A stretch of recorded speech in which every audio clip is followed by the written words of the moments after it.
저는 현재 초등학교 2학년 담임입니다. 몇 달 전 아이들끼리 싸움이 벌어져 학생들이 하교 후 당시 싸움이 났던 아이들의 학부모님 3분과 교실에서 상담 중이었습니다. 그런데 갑자기 학부모님 중 한 분이 저에게 욕설을 하며 뺨을 2대나 때렸고 폭언을 했는데요.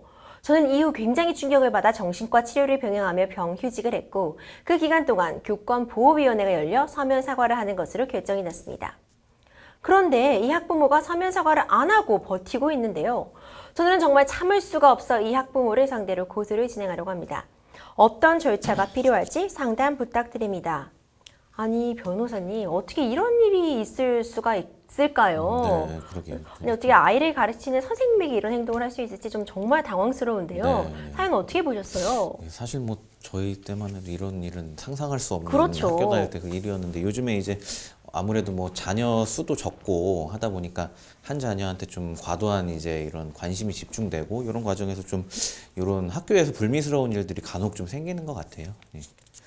굉장히 안타까운 사연입니다. 사과도 뭐 대면 사과도 아니고 서면 사과 명령을 받으신 거예요. 네네. 그런데 지금 안 하고 있다고 하는데 만약 서면 사과 끝까지 안 하면 어떻게 되는 거죠?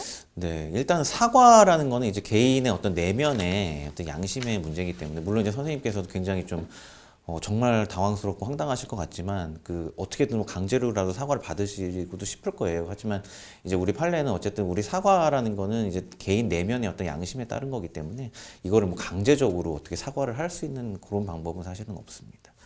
그렇군요. 네.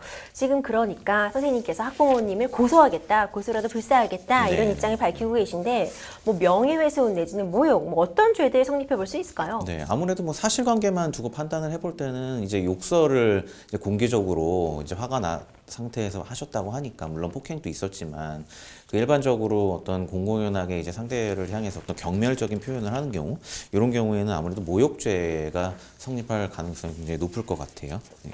네, 모욕죄를 좀 집어주셨는데 네. 변호사님 왜 우리가 보통 얘기할 때 명예훼손죄랑 이제 모욕죄가 같이 얘기되는 경우가 네, 굉장히 맞습니다. 많잖아요. 네, 네. 좀 많은 분들이 뭐가 다른지 구성 요건에 어떻게 차이가 있는지 궁금해하실 것 같은데 명예훼손과 모욕 뭐 어떤 차이가 있을까요? 네. 아무래도 요 두 가지에 대해서 굉장히 많이 궁금해 하시는데요. 그 일단 명예훼손부터 설명을 드리면 어떤 허위 사실이든 아니면 실제 사실이든 어떤 사실관계와 관련된 것을 이제 지어내든지 아니면 그거를 공공연하게 이제 그 표현을 하든지 이런 경우 성립하는 게 이제 명예훼손에 해당하고요.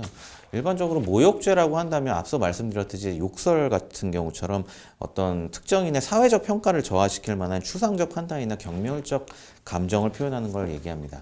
이게 조금 이해하시기 어려우시다면 예를 들어 보자면 이제 추상적 판단이기 때문에 앞에 명예훼손, 구체적인 어떤 사실관계와 달리 그냥 일반적으로 뭐 이 사람에 대해서 뭐 이 참 그냥 뭐 참 나쁜 사람이라든지 뭐 이런 거겠죠. 그냥 어떤 사실관계를 떠나서 그냥 개인 주관적으로 느끼기에 이제 굉장히 모욕적인 어떤 언사 이런 경우가 이제 모욕죄에 해당한다고 보시면 될 것 같습니다. 그렇게 네. 좀 명예훼손과 모욕을 좀 구분해 볼 수 있겠군요. 네.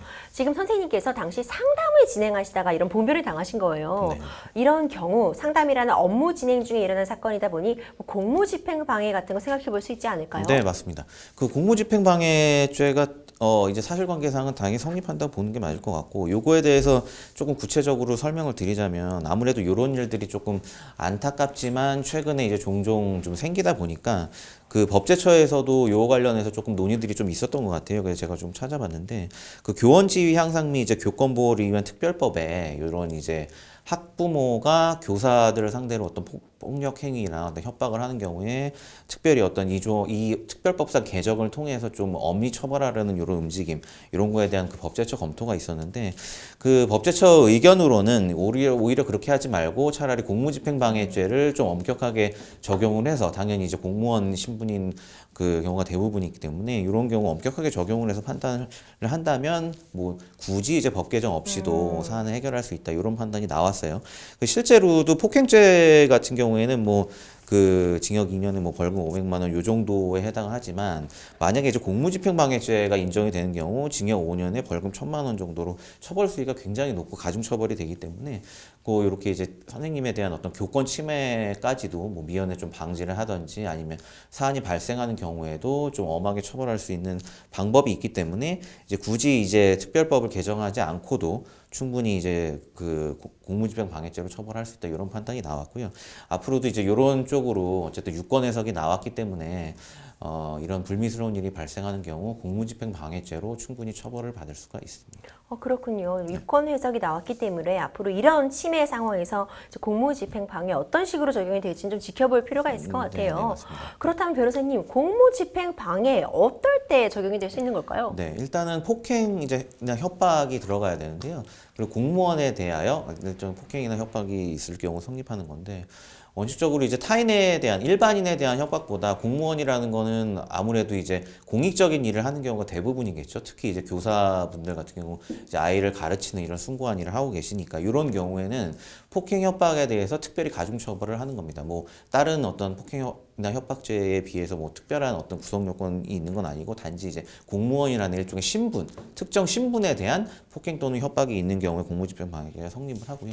뭐 이 경우에 당연히 폭행 또는 협박이라 하면 폭행은 일정 뭐 물리력의 행사가 해당할 거고 협박이라 하면 어떤 뭐 아까 말씀드렸듯이 뭐 욕설을 하신다든지 이렇게 해서 해악을 고지하는 경우 이런 경우에 일반적으로 성립을 하게 됩니다. 그렇군요. 우리 사연 주신 사연자님께서 뭐 공무집행 방해든 뭐 모욕이든 어떤 식으로든 앞으로 뭔가 준비하실 때 좀 도움이 될 만한 팁 주실 수 있을까요? 네, 아무래도 뭐 서면 사과도 제대로 못 받으시고 또 이런 경우에는 상대방을 좀 엄히 처벌하고 싶은 마음이 좀 많으실 것 같아요. 근데 앞서 설명드렸듯이 뭐 일반적인 폭행 협박죄보다는 공무집행방해죄로 의뢰를 하는 경우에 훨씬 더 중한 처벌이 가능하니까 이런 경우에 뭐 선생님께서 공무원 신분이시라는 거는 명백하기 때문에 뭐 폭행에 관련된 거라면 뭐 아까 말씀드렸듯이 뭐 진단서나 뭐 각종 뭐 혹시 조금 상처가 있으시다면 이런 거에 대한 사진 아니면 협박이라면은 관련 녹취나 아니면 목격자 특히 이런 걸 뭐 봤던 교직원이나 아니면 뭐 학생들도 있을 텐데